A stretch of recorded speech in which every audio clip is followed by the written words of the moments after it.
Welcome to Go Lurk Yourself, a podcast about streaming on the internets. Hi, I'm Cherry Cake. And I am Crunky. And I am BeardyTheBarbarian. We aim to bring you regular interviews with your favourite streamers and to find out more on the person behind the webcam. To give you more of an inside look into how they got started, what their goals are, and what keeps them coming back to stream. Today we're talking with Beardy the Barbarian. Welcome, Beardy. How are you? Yeah, I'm good. Thanks. How are you guys? Great. Not too bad. I just got done playing Super Mario Bros. 1 and 2 all the way this morning. Wait, hang on. How long did that take you? Let's see. It's my time right now. It's about noon or a quarter after noon. Probably 2.5 hours. Oh, good. Maybe. Oh, that's It not only bad. took me about probably double that. I went through Mario 1. I skipped, I did the warp zones. In Mario 2, I only used one warp zone. I skipped to World 4 and then played through. That's probably where I spent most of the time. That game, I've not played it through all the way to the end like that for 20 years. so it had to slowly come back to me. But we sent a tweet out a couple days ago to members, followers of all of ours to find out who would like to see who we'd like to see on the show and what any suggestions for ideas. And our good friend who we've known for, I don't know, a year, 6 months to a year, Beardy came back and said, hey, let's talk about, sort of the history of video games from their inception until today. And while I think that's a great idea, I don't think we can cram all of that into one episode. So this may be part one of a multi-part series. We're just going to kind of see how it goes and look forward to that later. Great idea, Beardy. Thanks for recommending that.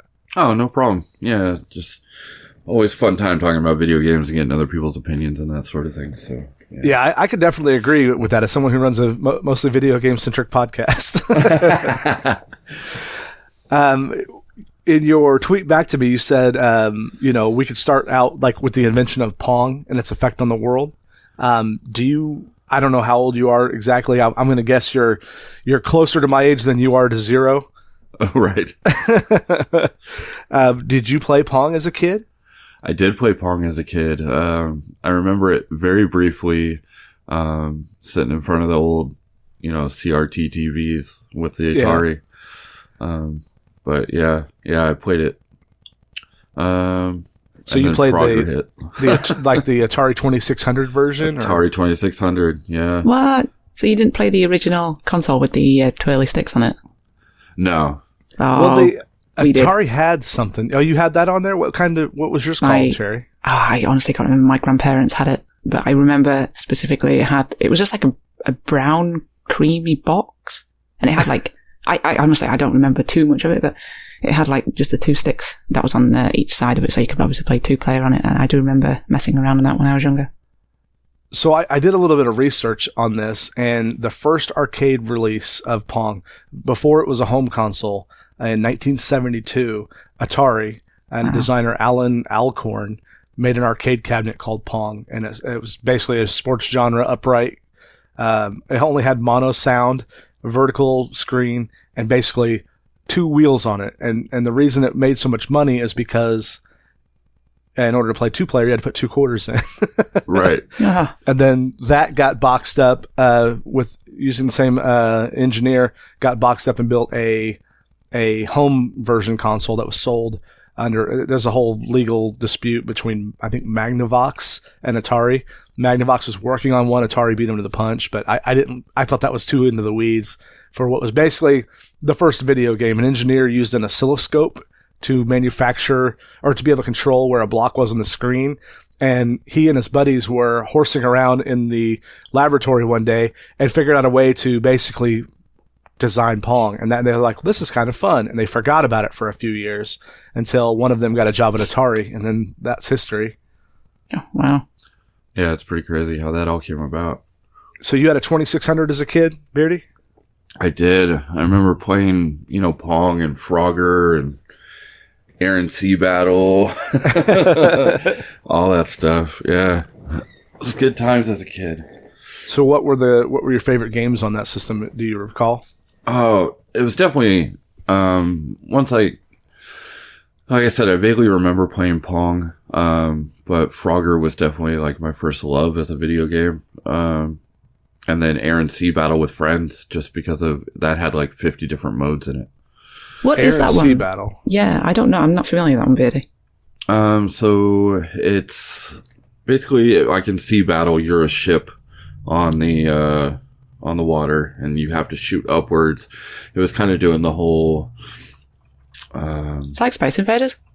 Kind of, but they wanted to. It was during the whole, Cold War Russia thing. So they were trying to recreate like if they were trying to bomb our ships again. So you had to shoot planes out of the sky. Then there was a tank mode where you could play against a friend and shoot each other down. So it kind of, looking on Google Images right now, it looks kind of like, because I've not played this one, like a more advanced version of the Atari packing game that I had called Combat. Yes. Where you have tanks on the ground, or anti-aircraft guns, and the planes going across the top. Right. Yep. Oh, okay. Yeah, that was fun, especially when you had one of your friends come over, or even during like family holidays, we would just all sit around and compete. It looks like it was 27 games in one. Is that right? Sounds about right. Yeah, Air Sea Battle 20. I'm just looking at the cover here. If you just Google search Air and Atari Air Sea Battle, it basically says it's got anti-aircraft torpedo, Polaris shooting gallery, bomber, Polaris versus bomber, 27 different game modes, and it's got one of those awesome Atari covers, where it's a hand-painted, hand-drawn picture of airplanes and rockets and explosions, and then you play the game and it's like 4-bit blocks. Right. Yeah. It would be better off on a rock album than on a video game cover. Exactly. I love the old 80s or late 70s, early 80s arcade or video game art. It was either on the arcade side of the cabinet or on the video game release itself. It reminded me of like 70s album art, Right. The game that came with my Atari, I think my grandparents got me an Atari when I was 4 or 5, maybe 6, and I had Combat, Pac-Man, and Missile Command. And if you've never played, Pac-Man was a notoriously bad port job, and when I go back and read about it now, everyone hated it at the time. It was like, this is not Pac-Man because it looked nothing like Pac-Man. It was a crappy port, but I remember playing that game for hours until my parents would get mad because the sounds were so obnoxious. And Missile Command was literally sort of, I don't know what their fascination is with like the Cold War or, missiles and into the world doomsday. But basically you had these little, did you ever play that one, Beardy? Yeah, where you had to shoot the nukes out of the sky. Basically, yeah, nukes are coming down and you have to use these equipment to blow them up. And literally you had a cursor that you would move around the screen with the joystick, and then you would push the button to launch. And so it was a timing game. You had to basically put the cursor where you wanted the missile to go, but you had to time it so your missile hit the incoming missile at the right time. Yeah, fun fact about that game is they showed in Terminator 2, young John Connor actually beating that game. They did in Terminator 2? Yeah. When That's he's in hilarious. the arcade. Yeah. Which predated the end of the war in that movie. Right. Did you ever have an Atari 2600 or play one anywhere, Cherry?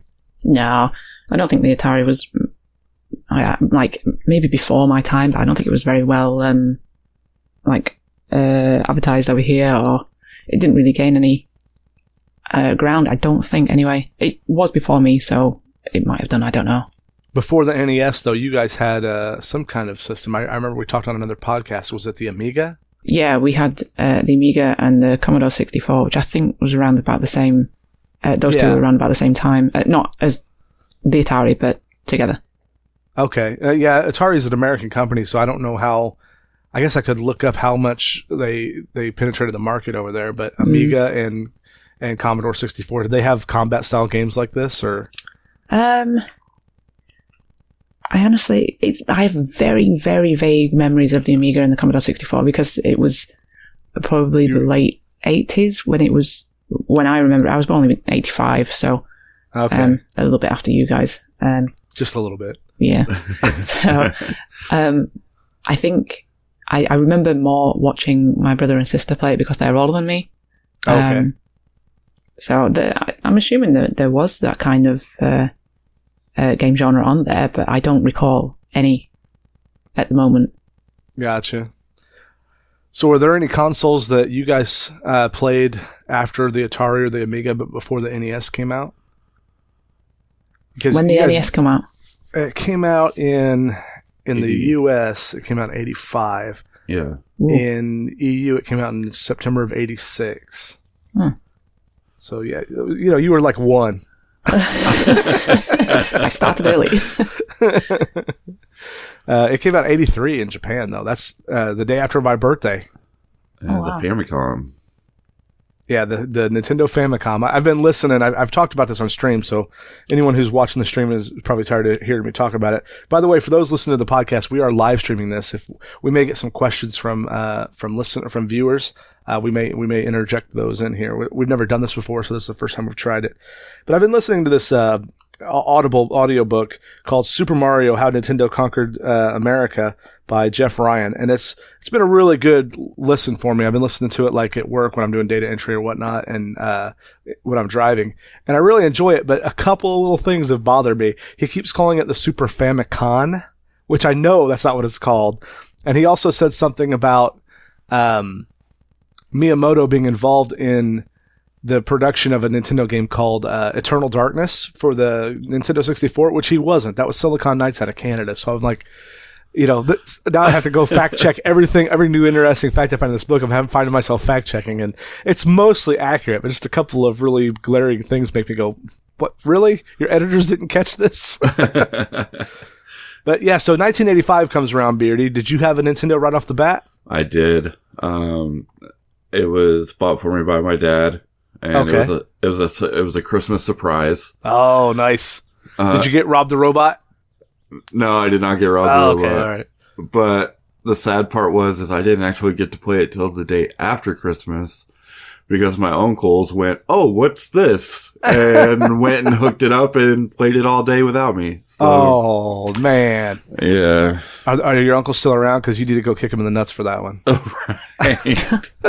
Yeah. I give them heck about it all the time. So how old were you that year? I was 5. You were 5. Okay, that's you're old enough to be able to play it and enjoy it. Yes. Well, that's just cold. I can't believe they did that. Yeah. So, part of this book, one of the things that I learned about Nintendo releasing the Famicom in the United States is they couldn't get a foothold over here. They had, for 2 years earlier, in July of '83, they released the NES or the Famicom in Japan, and it was a huge hit. But they were trying to get back into the Nintendo or the North American market and the European market, but they couldn't because Atari's loose standard of quality had flooded the market, and a couple of really big blockbusters flops, E.T. and Pac-Man for the home console had basically destroyed the market. All the people who like to play video games stopped, or the casuals stopped, thought it was a fad that died out like the pet rock, and no retailers wanted to hold a gaming console anymore. So they actually had to go, they made like thousands of consoles, and they shipped them to New York City, and they were going around New York and LA literally door to door trying to sell it to small toy companies, and they were able to get just a couple of places to buy it in 1985.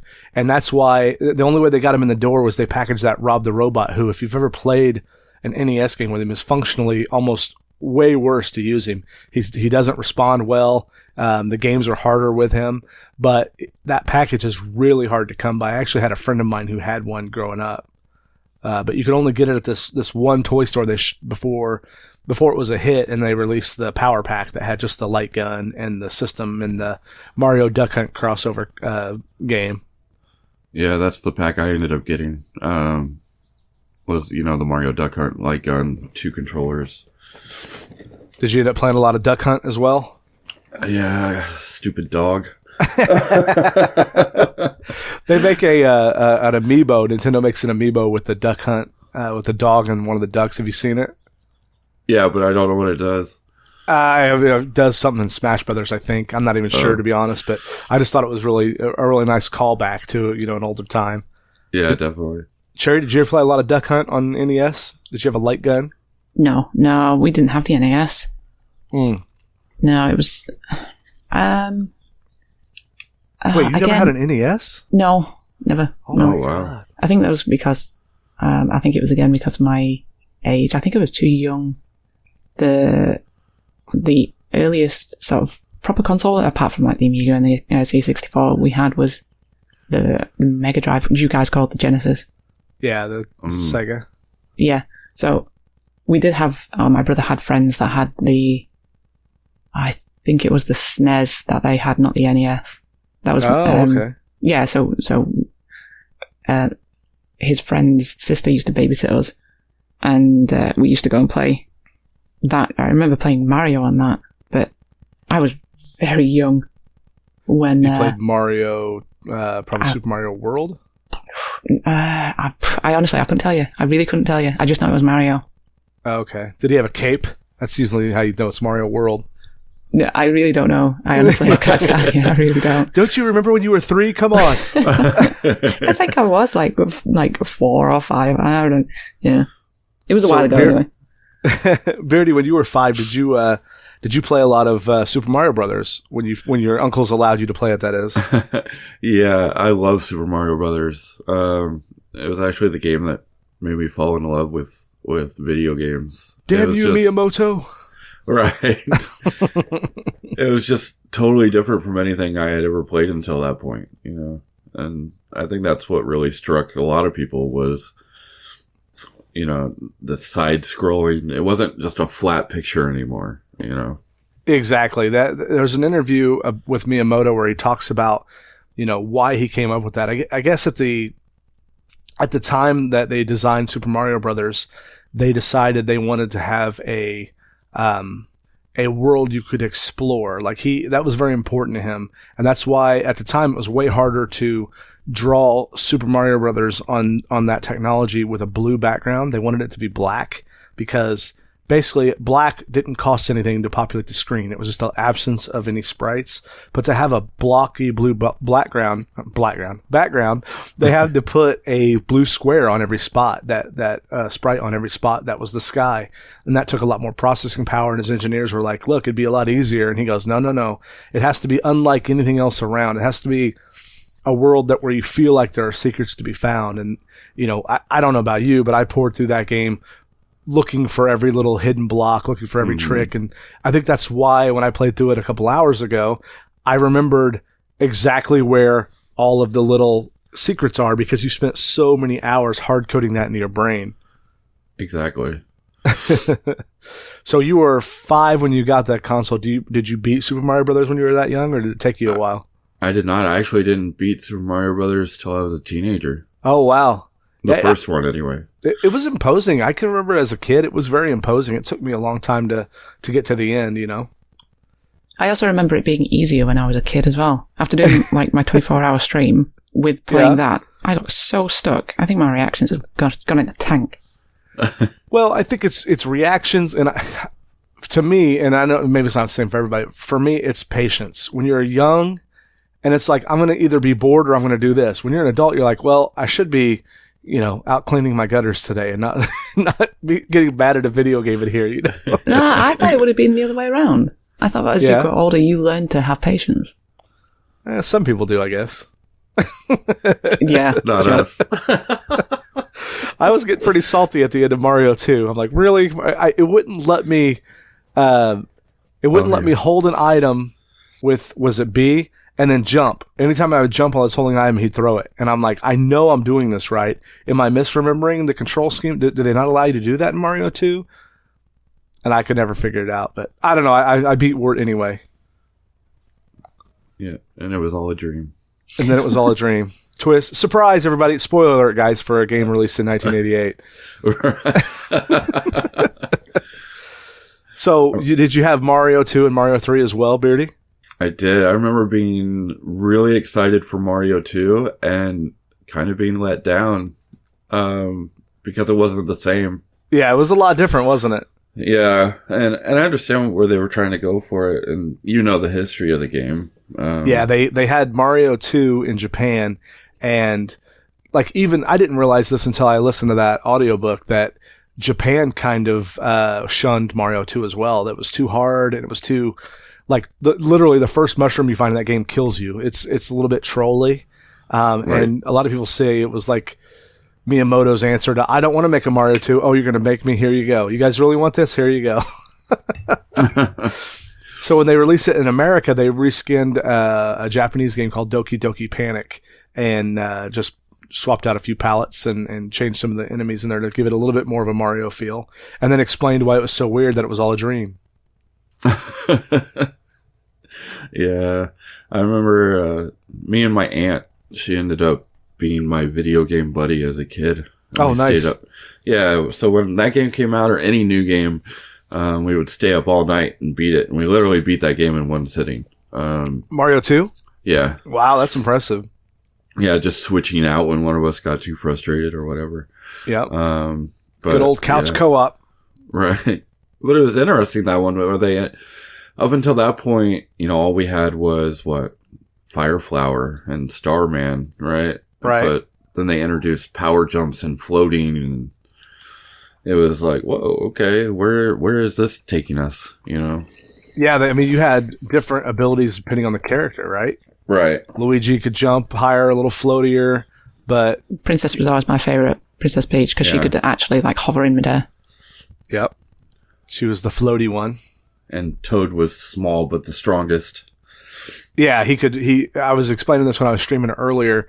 To get the extra chances at the live slot machine at the end, you had to get coins in the level, and the reason you'd take Toad, he jumped shorter, but he could pull up those coins really fast. So if you knew of a spot where you could take the potion and go into the minus world, whatever that's what I called it. I don't know what it's actually called. You could upside down. The upside down. Yeah.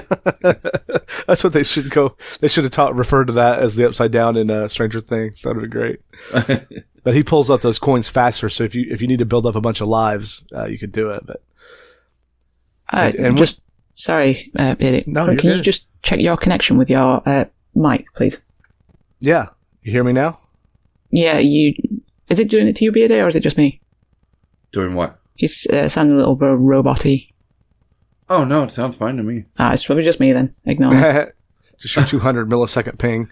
Right. That's all right. Yeah, so Mario 2 was... Did you ever play Mario 2 when you were younger, or did you play it later, Cherry? I played it later. It was because we didn't have the NES. Was it for the NES or the SNES? It was for the NES first, but then they included it in the SNES Mario repack. All-Stars.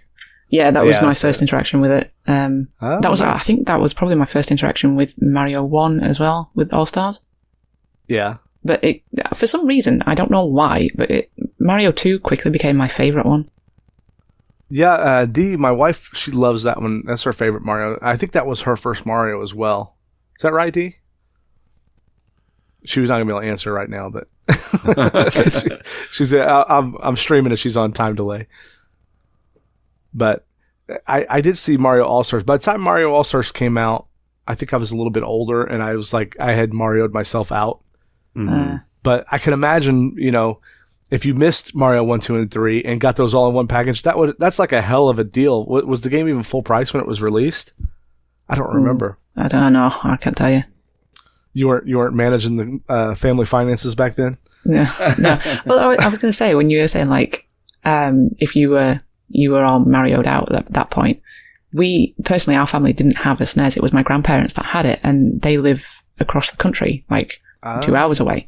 So we would only ever get to play it when we went to visit them. So going to see my grandparents and getting to play on the SNES was quite a big thing, I guess. So I would try and play as many hours as I could, but obviously when you're visiting relatives and stuff, you have to go out and do various things. So it would always be short-lived, but I do remember it being very enjoyable. So it built up a ton of desire to play the games. Yeah. Nice.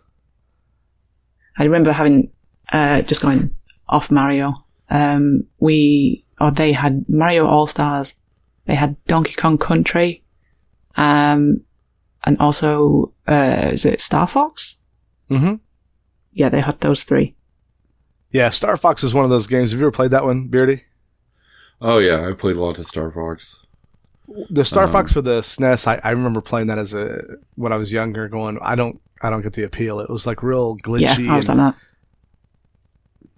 Then they put out on the SNES Classic the Star Fox 2, and everyone's super excited because it's an unreleased game. I'm like, guys, it was unreleased for a reason. It's terrible. It was delayed. It was past its prime, and it I don't know. I liked Star Fox 64 just fine. It was a great game, but because it was upgraded, it played well. It had the analog stick, but a D-pad on a 3D game was just really too hard for me to figure out.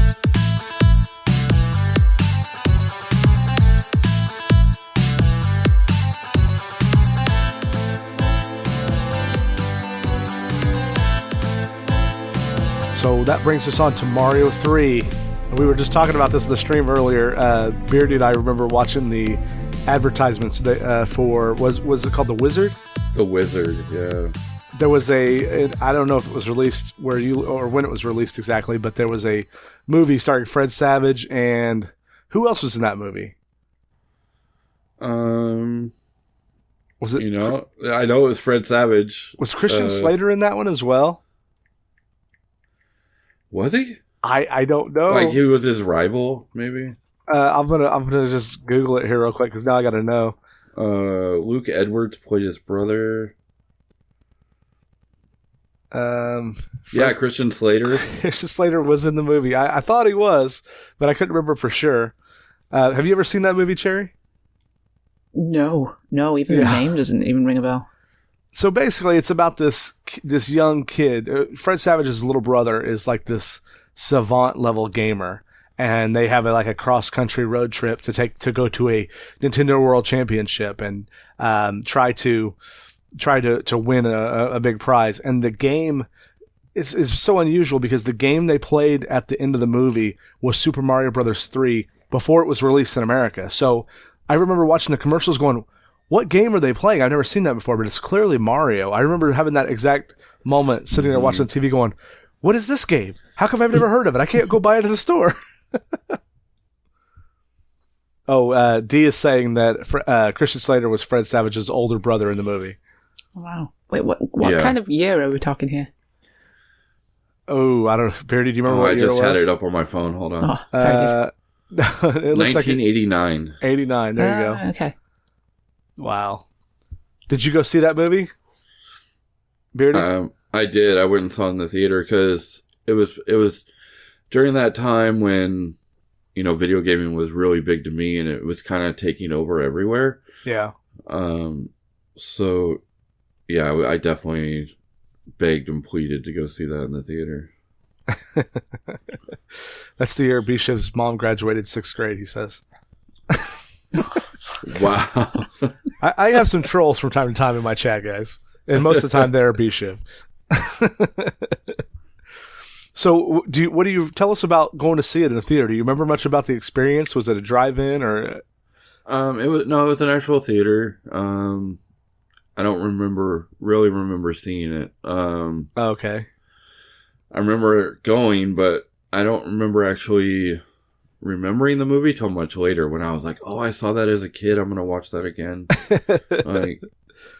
Yeah. It's weird sometimes seeing an old movie that you're like halfway through, you're like, I have seen this. Oh my God. Right. Exactly. A couple of years ago, this is unrelated other than remembering a movie. For Father's Day, Molly and Dee got me a Blu-ray because we just got a PS4, a Blu-ray of Ernest Goes to Camp. Oh no! And I used to watch when I was like really little. I used to watch this movie religiously because it's just stupid fart humor. So I loved it, right? Right. And I mean, I still do, but I liked it more then. But I had not seen it in like 25 years, and I put it on, and it was like this very weird feeling. Right before every line of the movie came out, it came to me, and I like set it out in unison, with the release or with the characters on screen. It was just so odd. I'm like, oh yeah, I love this movie. I forgot. So you saw The Wizard in the theaters, and do you remember the Power Glove scene? I do remember the Power Glove scene, and I remember being so jealous because I never had a Power Glove like growing up. The Power Glove is my life. I remember him saying something along those lines. Yeah. Have you ever used a Power Glove ever? I've used one. A friend of mine had one, and I remember the only game we really used it on was Punch Out. Yeah. Otherwise, it was too hard to control anything with that thing. It was garbage. It's a great life lesson that I had growing up is that I remember wanting that so bad, thinking there's no way in hell I'm going to get it because it was like $80. Right. And this is like 1980s $80, right?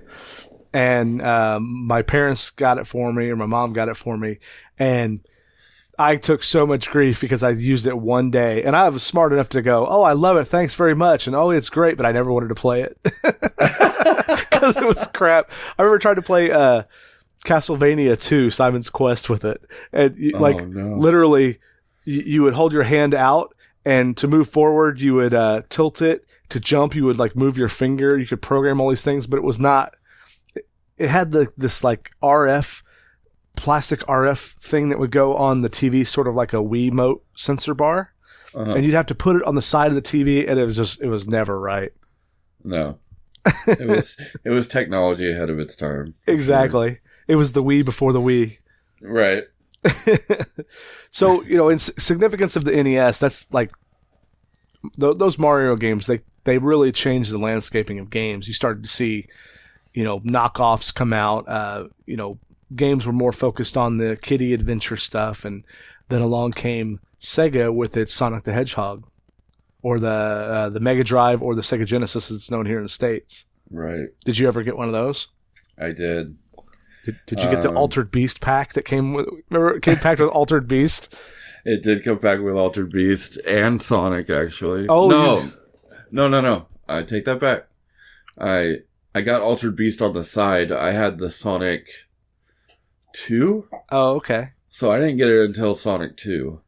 Now, is Sonic 2 the one that came with Tails? Yes. Okay. See, we're talking Sonic now. Cherry's like, yeah, I know all about this. Well, this is what I grew up with. I can't help what my parents got me for Christmas. No, absolutely not. Sonic 2 is the first one that I recall. I think it came with our Mega Drive as well. Nice. I just remember trying to find the cheat codes for Sonic 2. Because there was one that you could get that immediately made it seem as though you had already collected all of the Chaos Emeralds. So that you could get Supersonic. Yeah. What is Supersonic? He turns all gold. He's invincible. Yeah. Basically indestructible, yeah. Nice. I've seen that one. I've seen it in video. I'm not the biggest Sonic player. I never had a Genesis of my own. Actually, I did late, but it was mostly for sports games to play with my buddies. Actually, yeah, that was quite a console for sports games. Because I remember it. Obviously, I'm the youngest of 3, so having something that was multiplayer was really good for us, and sports games were ideal for that. Did Sega ever come out with like the multi-connector where you could play 4 players? They did. Did they nice. Really? Oh, I didn't know believe that. So. I'm going to check it before I'm lying here. But, it's a false memory. I memory. seem to remember. I know Nintendo did. Yeah, the multi-tap, they called it on Nintendo. Or maybe that's the Sega version. I don't remember. I never had one, but I read about them. I've heard about them. Control. My friends and I used to play Joe Montana football. What? Which we played John Madden, dude. Well, Sega Genesis multi-tap. Multi-tap. Oh, nice. Okay, that's what it was. John Madden was not on Genesis at first, I don't think, or maybe it was. But the first one I ever played on console, well, other than the old NES ones like Tecmo Bowl. Tecmo Bowl. Yeah, Tecmo Bowl was good, but it was like a rough translation. The first one that was more simulation feeling was Joe Montana, and it was Montana. Did you play that one too, Beardy? Oh yeah. Oh man, we used to have a big white or dry erase board next to the TV, and we'd keep our own records of who had the longest passes, the most rushing yards in a game. I mean, we were nerds. That's awesome. Oh yeah, I remember the old halfback toss. Or no, it was you watch football too, Beardy? Oh yeah. So it was the dual back one, and there was a toss you could do to the left, it was basically unstoppable out of almost any formation. Right. And you know how that goes. Everyone like you can't call that play. That play's illegal. Right. Because that's what even modern Madden games come down to that.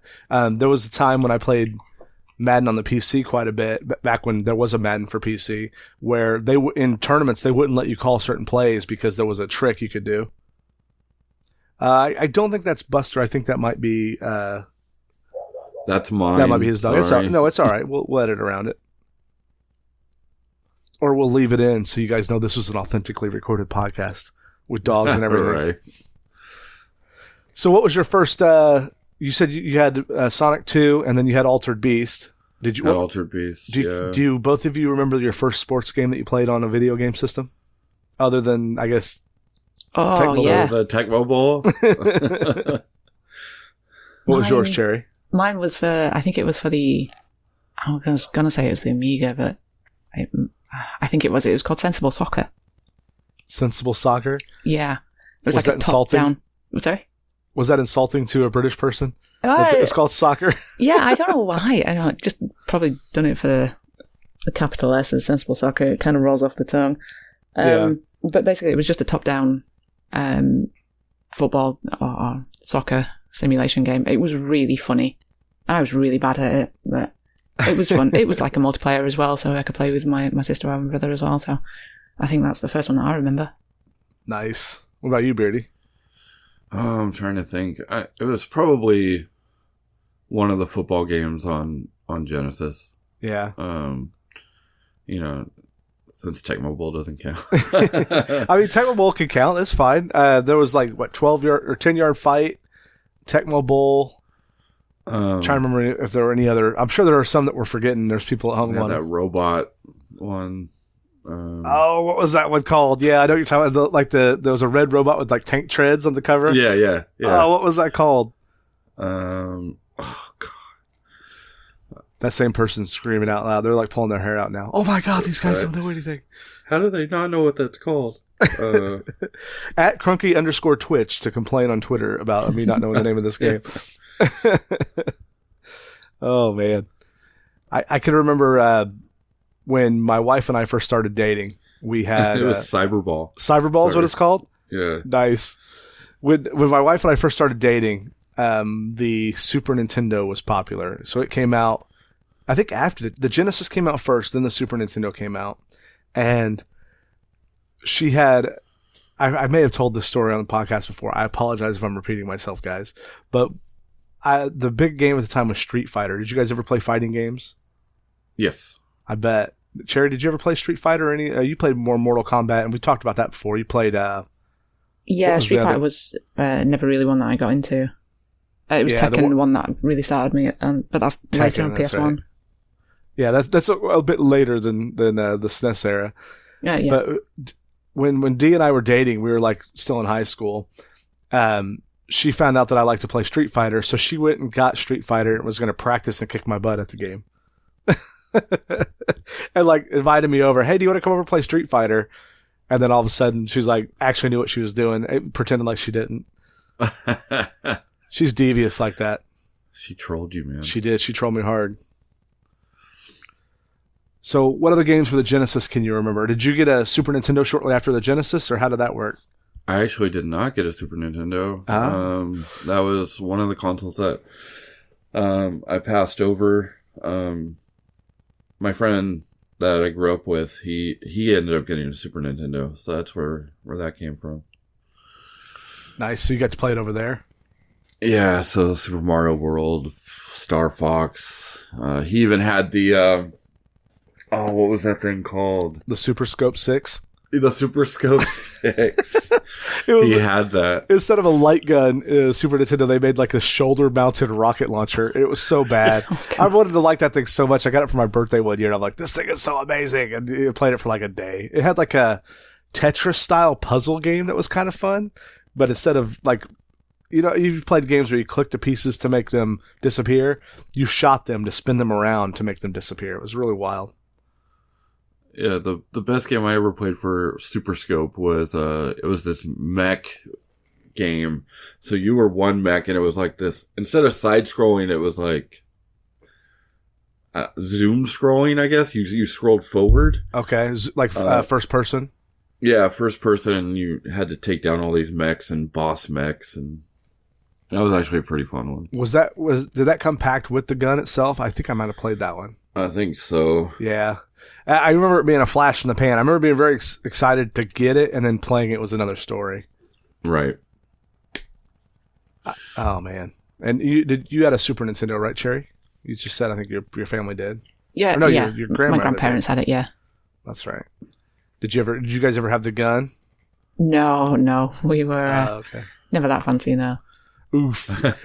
La-di-da, you with your Super Scope 6. Yeah. We were the family that went to Blockbuster, or is what it was called then, Ritz, I think, over here. And went to rent games.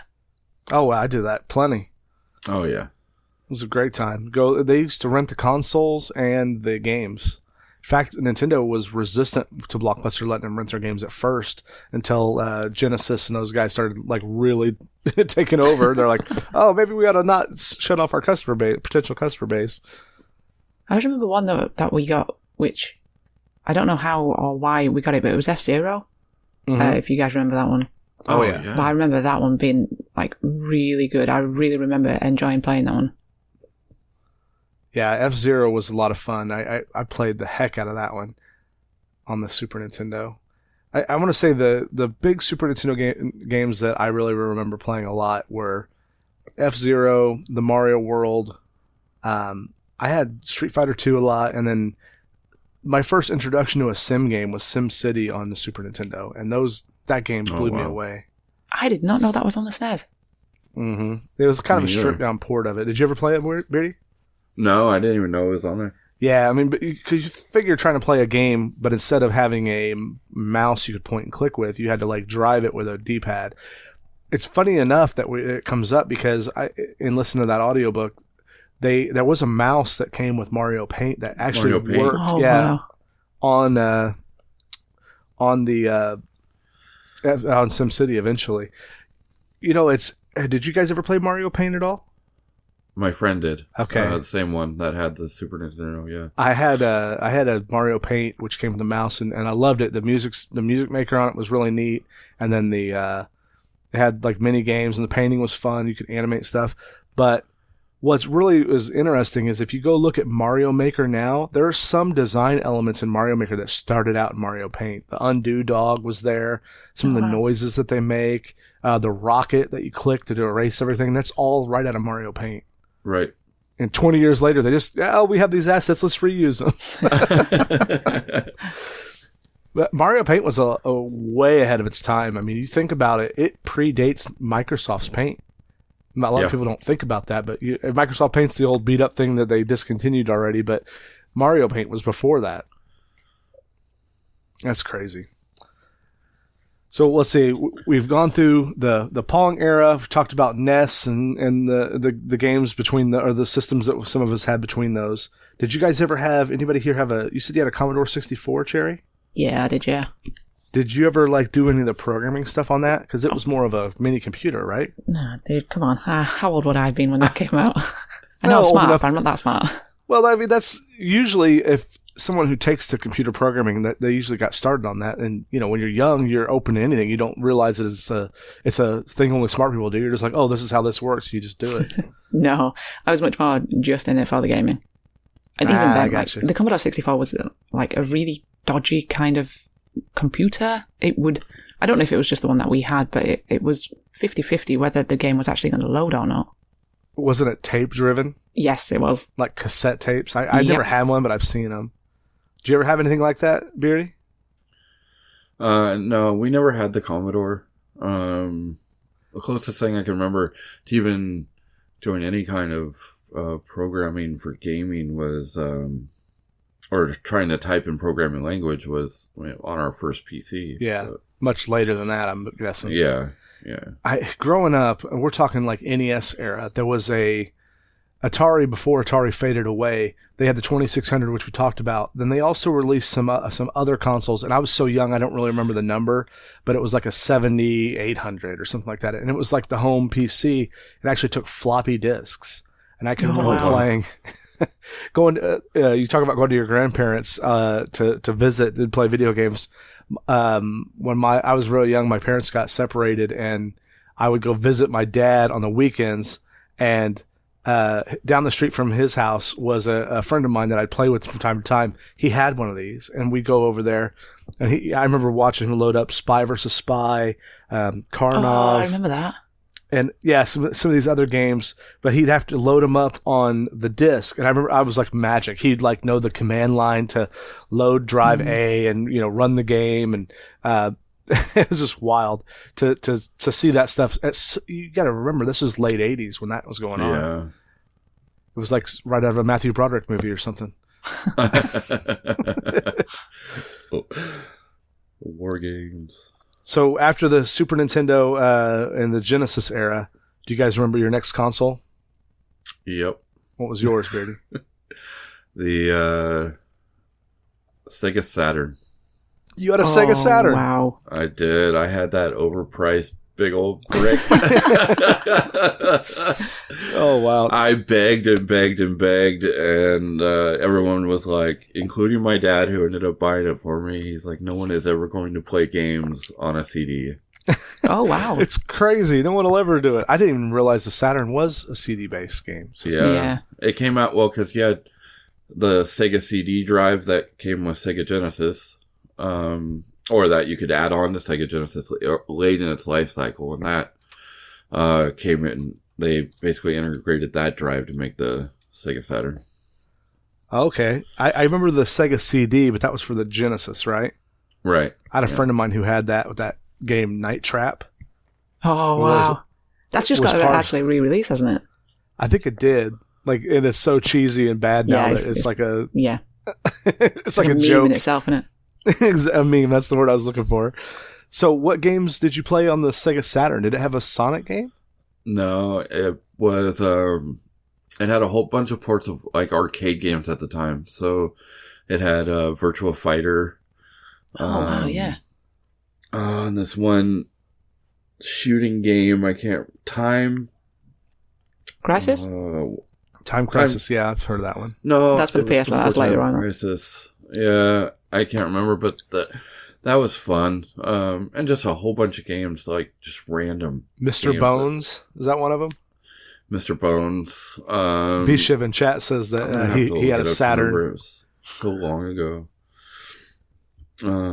But yeah, I remember I got Virtua Fighter and that cop shooting game. Cop shooting game, yeah. Yeah, you were a cop and you had to take down bad guys. Was it just Time Cop, like the movie? Was it like Time Splitters? Was that one? That was later. That was later as well? Golden. The guys who made GoldenEye went on to make Time Splitters. Nights into Dreams. That was a good one. What was it called, Beardy? Virtua Cop. Virtua Cop, okay. Yeah. Nights into Dreams. Was very... that actually just got re-released on Xbox, I think. Oh, wow. I had no idea. Yeah. I'm looking through the top Saturn games. So how old would you have been when the Saturn came out? Do you recall? I would have been just before. I was like 12 or 13, I think. Okay. So was that your favorite console growing up, or was it too hard to pick one? I loved my Nintendo. Yeah.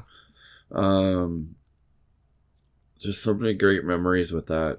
You know, like my very first game that I ever beat was The Legend of Zelda. Oh, Zelda 1? Nice. Yeah.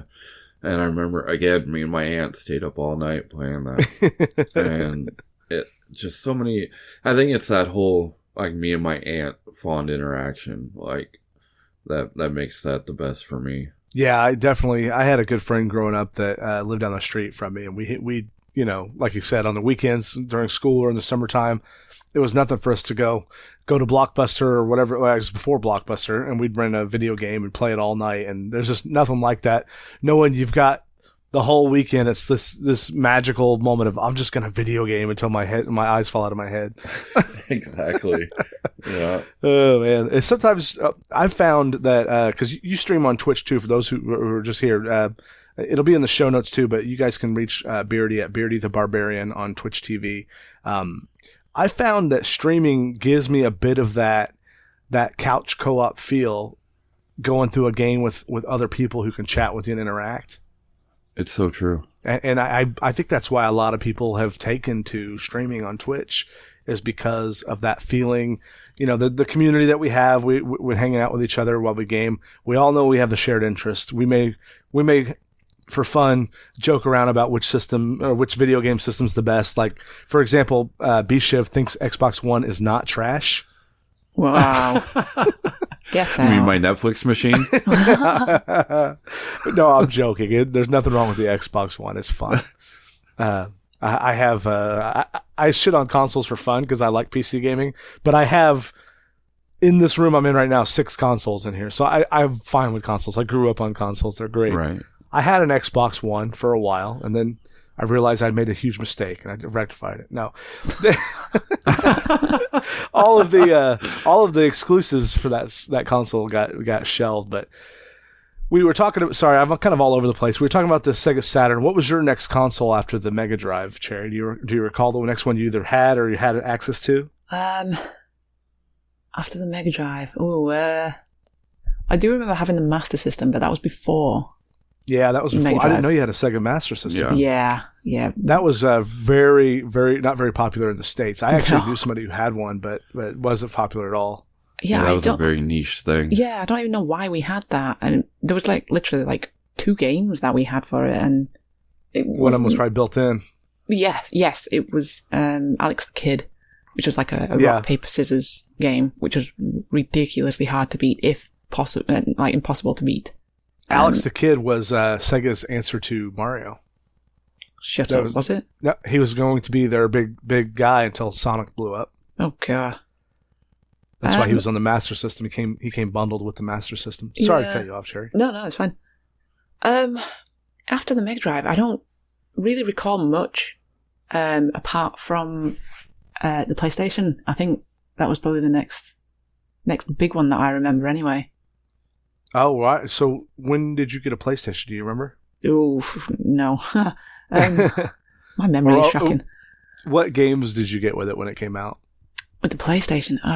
That is a very good question. There's a couple that I don't remember particularly getting the PlayStation, but I remember playing on it. Again, it was one of those things like I had to share with my brother and sister, and not being the youngest, I was always the last one to be on it. But I do remember, specifically, I remember Final Fantasy being on there, and my brother playing it, and my brother actually spoiling that Ares dies. Spoilers. I've never played it, so thanks for ruining it for me. She also. This is what? 20 years. Late 90s, I think, wasn't it? PlayStation 1 was released on December 3rd, 94, 23 years ago. Yeah. Wow. That makes me feel old. So yeah. Worldwide release. I think it was the first console that was released worldwide. No, what, on the same day? Yeah. On the same day, yeah. Oh, wow. Wonder why that was. I think Sony was trying to position themselves as a multimedia conglomerate from the start. So a little history on the PlayStation for those who don't know. Nintendo was in works with Sony to release the Nintendo PlayStation. And Sony was adamant that they got a % cut of the disk drive system in every game released. They wanted a cut. I don't remember the exact number, but they wanted every disc that was pressed, because it was their technology. If that was the pressed CD that the PlayStation could play, they wanted a cut. And Nintendo had initially agreed with it, and then at the 11th hour backed out. And Sony got pissed and said, "Screw you! We'll release our own video game system with blackjack and hookers," and left Nintendo to their own devices. And now that you've said that, I've just realised that we had the N64 before the PlayStation. Oh, you did? Yeah, yeah. And the N64 is one of my favourite consoles. How did I forget that? I don't know. Which one did you have first, Beardy?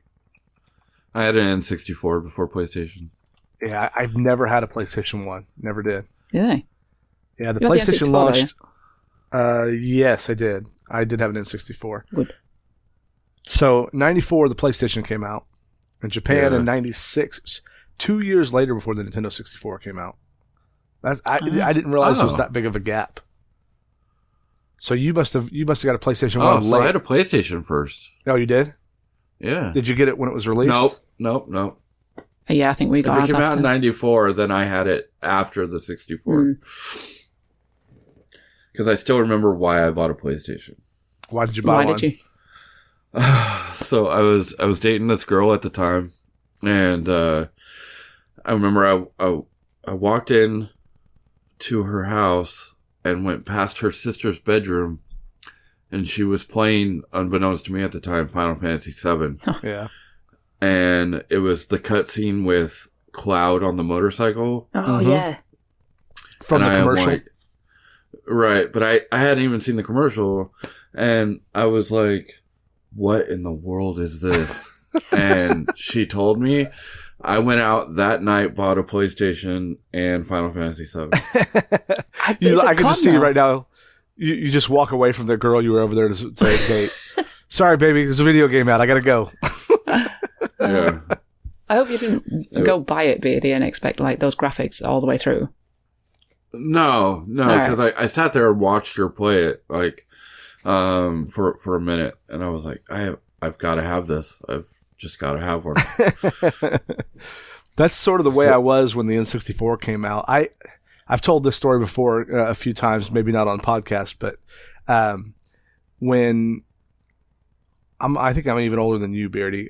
When I was in high school, the Super Nintendo kind of faded away, and I was going off to college. I just didn't have time for video games, and then back then, playing video games was something only geeks and nerds did, not functioning adults. So it was like an societal expectation that you just stop playing games as you get older, and I kind of went that way. The Super Nintendo was passé. I'd played all the games. I'd grown up a bit, and I remember it was Christmas my freshman year of college, and I saw a commercial for it. And I'm like, for Mario 64, and I was looking at it, I'm like, what in the world? How are they able to make Mario 3D like a cartoon instead of it being a side-scrolling ordeal? And I had to go get it. In fact, I had my own apartment, and Dee and I went out that night and got one and took it back to my apartment and played it all night. I had a girl alone in my apartment when I was 18, and I said, you know what I want to do all night? Play video games. Yes, B-Shiv, they had electricity back then. But yeah, that was kind of the game that drew me into the next generation. Like we call that the third generation of consoles, maybe the fourth, third gen. Yeah, I still remember when I bought my 64. I got a what is it called? A membership to Costco, or Price Club as it was called back then. Yeah, I remember Price Club. Yeah, and they had back then they used to do the big console bundles. So I got episode 1, Star Wars episode 1 had just came out. Oh my god. So they bundled it with Star Wars Pod Racing and Pokemon Stadium. Yeah. And so that was my big bundle that I bought. So how old were you when you were playing Pokemon Stadium? Did you ever play Pokemon on any other systems? No. In fact, that is the only Pokemon game I've ever played. Okay, I thought there's a generation right behind us who loves Pokemon. Like grown adults feverishly love Pokemon, and I've tried. Like I'm like, okay, I just missed something because there's some people whose I respect and I understand and I agree with 99% of their game tastes, and then I go play Pokemon. I'm like, it's just not clicking with me. I just don't like it. And I don't get it. Yeah, and I don't think I had Pokemon Stadium. I rented from Blockbuster Pokemon Snap, which is even worse. There's a rail shooter where instead of shooting anything, you just take pictures of it. B-Shivs from the generation right behind us, where I could see if my first RPG was Pokemon, I'd love it because it's a deep system with the fight with the the types and the resistances, but it's just like I played all this. It was called Dragon Warrior. I played all this before, and I'm kind of I've been through all this stuff. And Final Fantasy, like before it went to 3D like Final Fantasy VII. The old ones had that same overworld stats, turn-based fighting. I'm like, I get it. I like those kind of games, but just the cutesiness and the animal aspect of Pokemon just never really did it for me. Yeah, I never got into Pokemon. In fact, I remember seeing kids play the card game and just going, I'm at the comic shop to buy comics and these kids are buying packs of cards. It's like, what is this thing that is so popular? And you look at the guy behind the counter and he's just rolling his eyes and you go, I've never felt older than I do right now. Right. So you got the N64. Did you play the big one? The big hits for me on the 64 were GoldenEye. Oh, always. Yeah. I played through my Doom 64. I remember buying that game like spur of the moment and just absolutely loving that game on console. I didn't think I would. And what was the other? The first South Park game was on the N64. And it was horrible. Yeah, they had that South Park game, and like Chef's Love Shack was a trivia game. Right. Mario 64, obviously, Zelda Ocarina of Time. Those were like staples. Mario Kart. Yeah, Mario Kart was a big one. Ocarina of Time, my absolutely favorite Zelda game of all time. What games did you have for 64, Cherry? Probably the ones that we just mentioned. I never played Doom, though. I think it was probably a bit too violent for me at that age. They're not allowed to sell it in England. It's too violent. No. My parents were very conscientious of what they were buying me. They wouldn't let me get Grand Theft Auto because I wasn't old enough. Well, Peggy 18. You have to be 18 to kill hookers. Yeah. Oh, God, yeah. What was I going to say?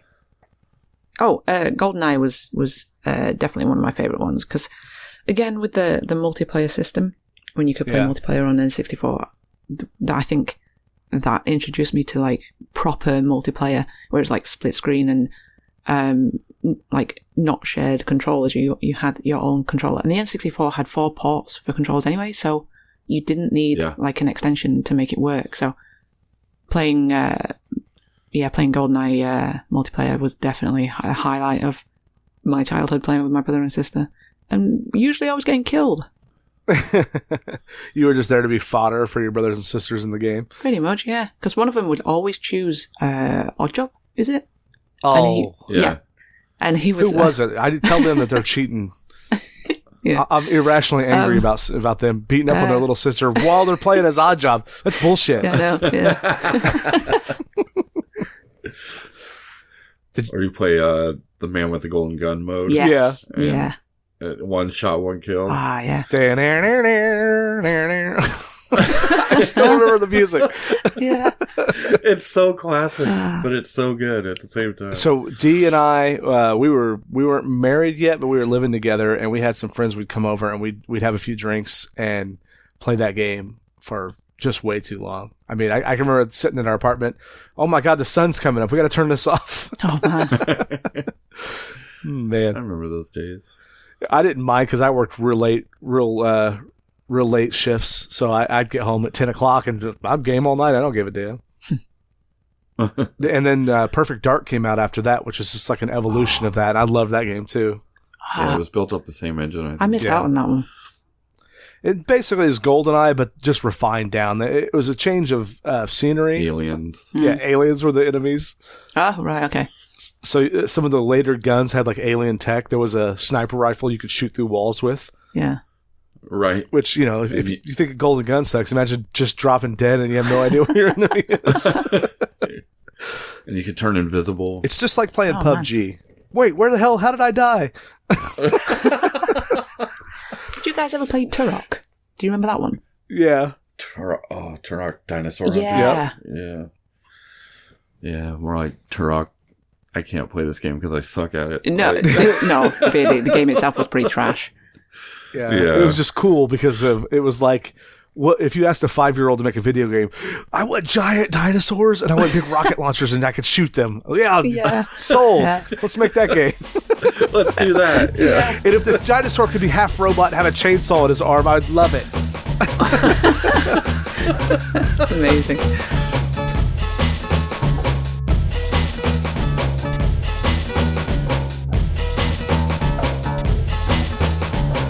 So N64 and PS1 era, we've taken about an hour to kind of get through this. And we've talked about how, we'll probably have a second part of this one if you guys are okay with that, where we talk more about from the PS1 on to today. But one of the things I want to touch base before we wrap it up is how our love of video games as young children kind of and I think more along the lines of that multiplayer aspect has kind of engendered this love of sharing video games. And I think that's important to point out when we talk about what brings us to Twitch, what brings us to want to socially play multiplayer games, have a community. Even before Twitch was a thing, I've belonged to a gaming guild with several people with like interest, and we jumped from game to game because we loved playing together. It was a way to schedule time. We'd play long before WoW. We'd play other MMOs, or we'd get into the next big shooter. We'd play Counter-Strike. We'd play PUBG, and I think that's why people like Cherry Cake or Beardy or my wife or my friend Wolf Trove. There's people chatting right now. There's a friend of mine named Rails. I've known him for like 10 years, and we've just been playing games like that. Beardy, did you have a guild like that before you came to Twitch, where you played with your friends? Oh yeah, it was always like, what's the next biggest multiplayer game that we can all get into together? It was mostly local friends that you grew up with. Then of course you meet friends doing that, and you all join up, and like you said, you just hop from one game to the next. Yeah, you meet one friend, and then they bring like 6 of their real life friends into the group. Right, exactly. It's how it kind of toils along. Well, yeah, the biggest one would probably be World of Warcraft. Yeah, that's what brought all of us together. Well, me and my friends. What was your race and class in World of Warcraft? Wait. Were you Alliance or Horde?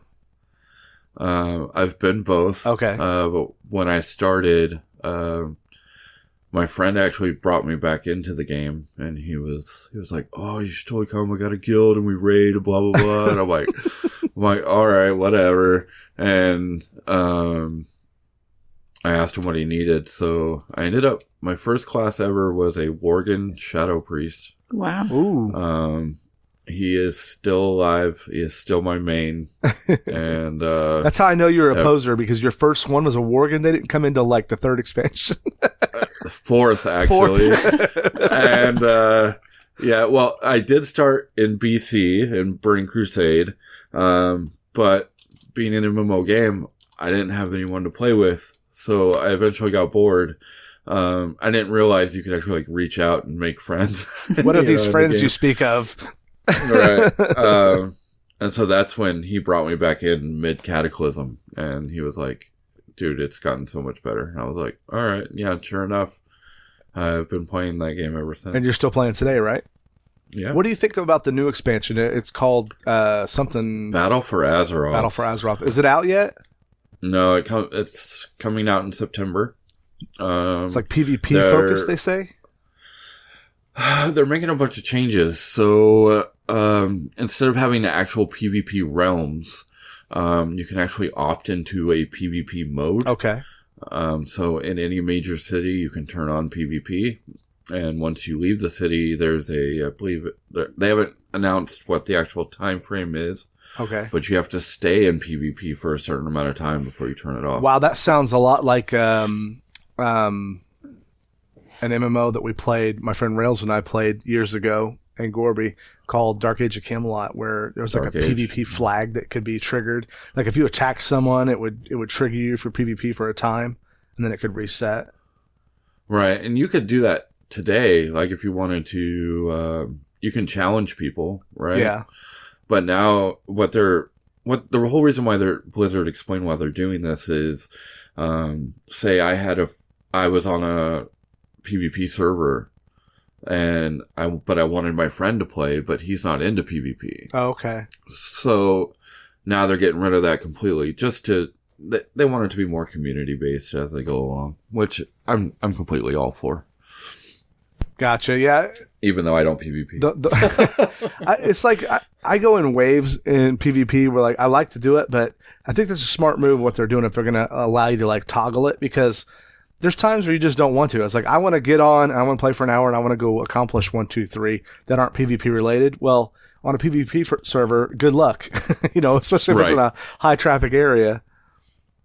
Oh, man. And that's why you have to be in a major city to even turn it on. Like, you can't just do it out in the world. Oh, okay. Yeah. Cherry, you played WoW, didn't you? Yeah. I played for a little bit. We talked about this the other day. And we did, I think. The last expansion that I had was the Pandaria one. I forget what it's called. Kung Fu Panda 2, Electric Boogaloo. Yeah, that one. Yeah. I'm pretty sure that's what it's called. Yeah, I think at that point, I just burnt out on it, and it was just kind of getting just a little bit grindy, and I just wasn't into it. Did you have like a regular crew that you'd played with? No. Okay. I was in a guild, but a little bit like Beardy, I didn't particularly want the PvP side to it. I just enjoyed exploring the... You guys all weren't in voice chat every day or whatnot? No. Okay. No. That's what gets you. When I played, I was in a raiding guild because, I'm like, I want to get in a raiding guild. I want to top tier. I want to do all this. I had all these goals. And we would, in fact, it was a big source of frustration because when I first joined, it was casual. We were all, husband and wives. We had kids. So it was okay if you weren't there every day. And then I'm like, no. If I'm going to do this, I want to see the cutting edge in content because, casual guilds is fun. But if you're trying to be competitive or you're trying to like knock down bosses, it can be frustratingly slow. And I finally joined, Dee and I joined, let's see, what year was this? It's right before Molly was born, we played one. And then when did Cataclysm come out? Was that 2009? I want to say. Oh, God. Well, we joined, it was 2009 or 10, I think. And we joined a raiding guild, maybe been later than that. I think 2009 was when we saw that the expansion was coming out, but we joined a top tier raiding guild during the Cataclysm, and we did really well. But real life comes up, and you can't always be there. And if you're not there, there's a whole squad of people that can't do what they want to do. So it became this like chore almost after a time. And I'm sure everyone who played WoW in a raiding guild can relate to this. But if it got to be more chore than it wasn't. I had the same problem when I played a lot of Dark Age of Camelot. If I figured it out with MMOs, 80% of the time was chore stuff that you had to do to get ready for the 20% of the time you enjoyed the game. You want to do raids, you got to go farm the materials, you got to go get the stuff you need, you do all the bullshit farming quests that you have to do to get ready to do the end game stuff. You can't just hop on, have fun, and leave. You have to do all your other stuff first, and that's why Dee and I 5 years ago now said, okay, we're done with MMOs. We're done. We had to have a nice long discussion about when we went to try Destiny. We're like, this has kind of got some MMO hooks to it, but thankfully for us, Bungie said, you know what? We're just going to give you not much content so you get bored of it real quick. Did you ever play any other MMOs other than WoW? Either one of you? I don't think so. Yeah. Yeah, I've tried pretty much all of them. Like Ultima Online, I played that back in the day. Oh, okay, old school. Rift. Mm-hmm. Was WoW the only one to really hold your interest for long? I always go back to WoW. Yeah, and I think it's because that's the one I fell in love with, like the story and the characters and. Well, I could tell you from my opinion is from talking with friends and other people that I've known over the years that, they'd always want to go, what's the next MMO we want to play? And I'm like, we tried new ones after WoW came out. EverQuest 2, Rift was one. And it got to the point of like, every time I played one, I'm like, if I wanted to play an MMO, I would just go play WoW. Because it does everything better for the most part. There's a couple gimmicks that some will come up with, but they do everything else significantly worse than WoW does, that it's not worth putting up with for that gimmick.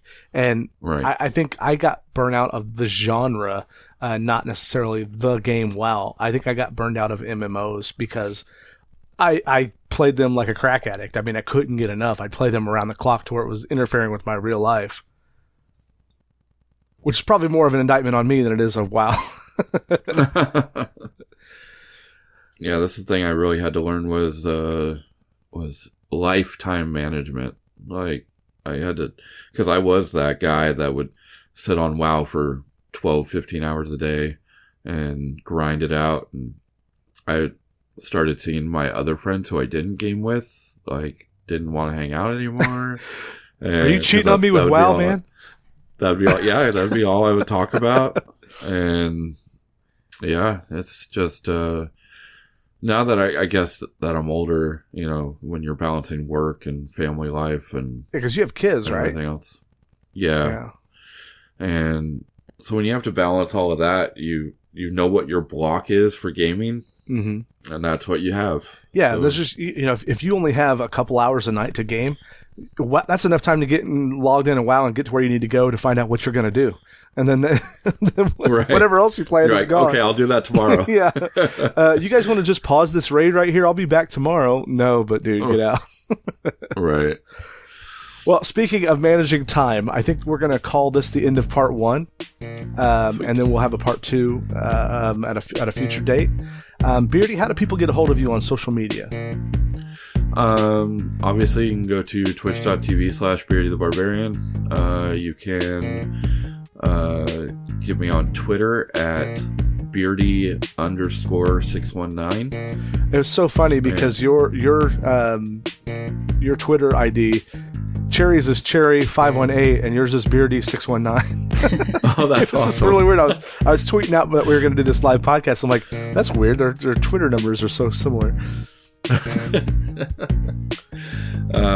Yeah, and then I also I have a Discord too, but that's a whole link thing. They can get that link. Find that on my channel if you want. Yeah, you guys make sure !Discord.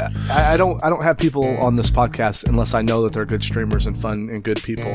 And Beardy is one of those guys. He does a lot of. I've seen him stream a lot of Overwatch. He streams WoW. If you're curious to see how Doki Doki Literature Club. Literature Club.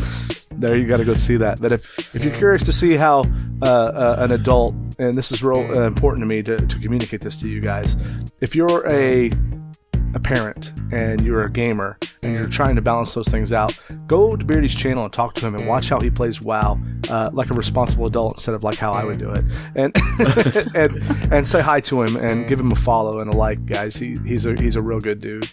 Cherry, how do people get a hold of you? Oh, thank you for asking, Crow. I am on Twitter, as you just mentioned, that you can reach me at CherryCake518, and I am also on Twitch at CherryCakeTV. What about you, Crunk? Where can people find you? Well, people can find me usually in back alleys in the gutter. Well, but I am at, for those of you guys watching me, this is going to be too meta, but I'm at twitch.tv/Crunky, 2 N's with a Y at the end. You can also find me at Crunky_Twitch on Twitter. And don't forget also to check out Message Cherry Cake if you need any work on emotes or video transitions, video editing. She does highlight videos for Twitch users, so be sure to check that out. What else am I forgetting, guys? To thank Beardy. Yes, Beardy, thank you for being a guest. Thanks for having me. It was a lot of fun. It was a lot of fun, man. I hope you come back and we do a part 2 soon. By the way, guys, tweet at us and you can do hashtag GLY podcast. The GLY stands for Go Lick Yourself. With any recommendations for topics that you want us to hit up on, be sure to tell a couple of your friends about the podcast if you're hearing this or watching this on the stream right now. We're trying to grow our numbers. We're going to put some advertising dollars into it, meaning we're going to pay to get advertised. We're not going to have advertisements on the show quite yet. We might get to a point where we do that, but we'll usually have like end cap or maybe one message in the middle. If you are interested in advertising on the show, reach out to me on my Twitter address at Crunky_Twitch. And with all that said, guys, we will see you next time. Have a good one. Bye, Cherry. Bye. Bye, Beardy. Bye-bye.